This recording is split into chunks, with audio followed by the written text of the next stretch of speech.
బైబిల్లోంచి 7 పర్వతాల గురించి మనం తెలుసుకుందాం. మొదటి పర్వతం ఆరారాతు పర్వతం. జల ప్రవాహం తర్వాత నోవాహు ఓడ ఎక్కడ నిలిచింది? ఆదికాండము 8వ అధ్యాయం 4వ వచనం. రెండవ పర్వతం పేరు మోరియా పర్వతం.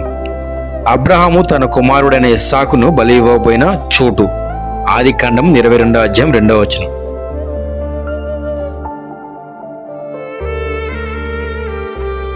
మూడవ పర్వతం పేరు సీనాయి పర్వతం.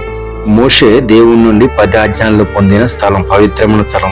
నిర్గమాకాండము 19వ అధ్యాయం 11వ వచనం.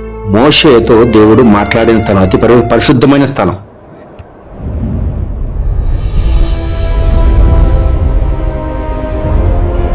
నాలుగవ పర్వతము నేబో పర్వతం. మోషే మరణానికి ముందు వాగ్దాన భూమి అనగా కానాను దేశాన్ని ఈ పర్వతం మీద నుండి చూసి కనుమూశారు. ద్వితీయోపదేశకాండం 34వ అధ్యాయం 1వ వచనం.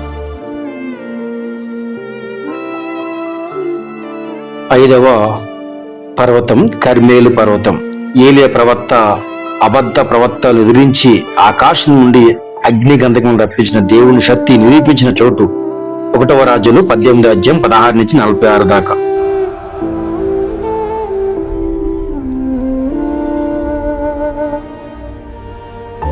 ఆరవ పర్వతం పేరు రూపాంతర పర్వతం.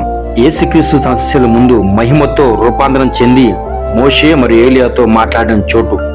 మత్తయి సువార్త 17వ అధ్యాయం 1 నుండి 9 వరకు.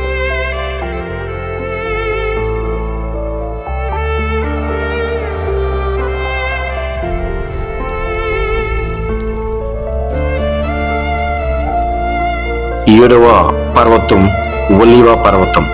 యేసుక్రీస్తు ప్రార్థన చేసిన చోటు మరియు ఆయన పరలోకానికి ఆహరోణమైన స్థలం. తిరిగి ఆయన ఇక్కడికే తిరిగి వస్తాడని బైబిల్ చెప్తుంది. లూకా సువార్త 22వ అధ్యాయం 39 నుంచి 44 దాకా.